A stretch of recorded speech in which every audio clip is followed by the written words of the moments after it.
Okay, we're starting today with section 3.1, solving one-step equations. So inverse operations, the basic definition of that are two operations that undo each other. And by operations, I mean multiplication, division, addition, subtraction, squaring, taking a square root, things like that as mathematical operations. So examples of a couple inverse operations are, like I just mentioned, addition, subtraction, and then multiplication and division are also inverse operations. Equivalent equations are equations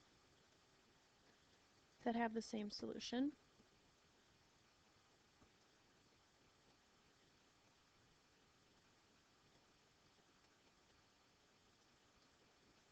The addition property of equality is when we're starting with a subtraction problem, x minus a equals b, to get that x to solve for x, we need to add addition to both sides, and the addition property of equality says that we can do that as long as we do it to both sides.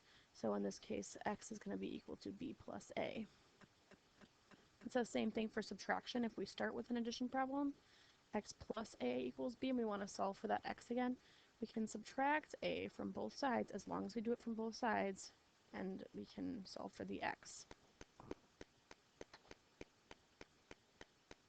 So for the first one, we are using subtraction just to isolate our x. We subtract 7 from both sides, and then 4 minus 7 is negative 3. Down here, we need to add 12 to both sides. So x is 15. Always show those steps, because if you're doing homework or a test and I don't see that what you're doing and you made a mistake somewhere, I can't give you partial credit. But if you show me that you added 12 to both sides and you just made an error in your adding, you'll get more credit than if I don't see that. Okay, so the same thing here. Subtract 7 from both sides. Y is 3. Add 2 to both sides. T is 8. Add 11 to both sides. Q is 6. And add 5 to both sides. X is 8.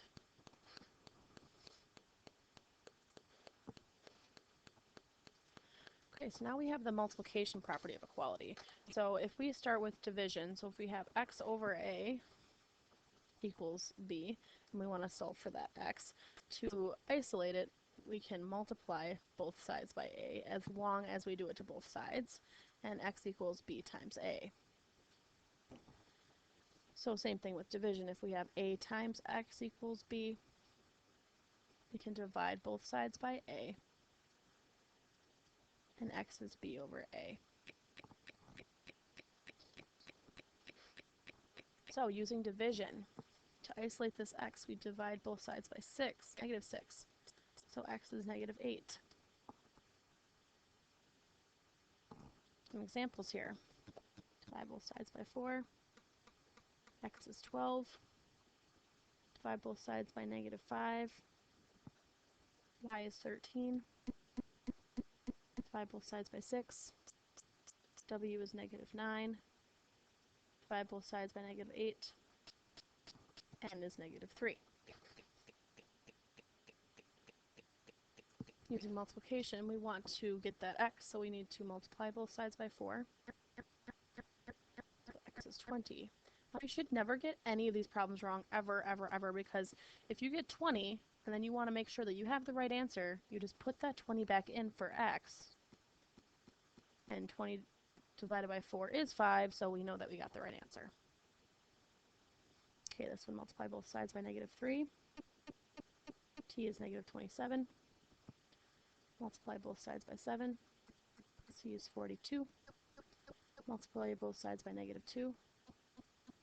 Z is negative 26. And multiply both sides by 5. A is negative 55. So you might have been noticing the pattern of whatever number's on the bottom when you have division, you need to multiply both sides. That's true.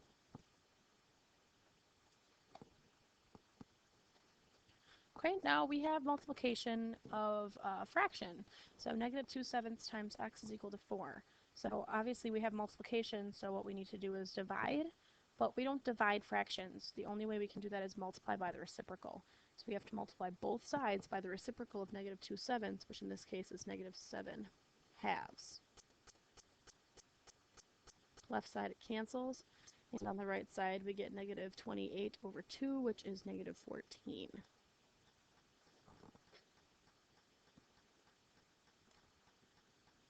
Okay, multiplying by the reciprocal every time down here.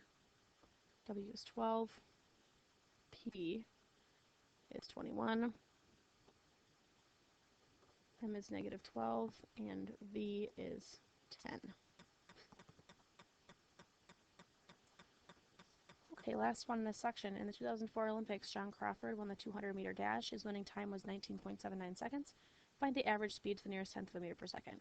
So we need to have some sort of formula to relate this time and his distance, and we're trying to find the speed. So what formula we're going to use is distance equals rate times time. The distance we know was a 200-meter dash. Our rate is what we're trying to find. That's the same thing as speed. And our time was 19.79 seconds. So to get that r alone, we need to divide by 19.79 to both sides. So r is, rounding to the nearest tenth, 10.1 meters per second. And that was section 1 with 1-step equations.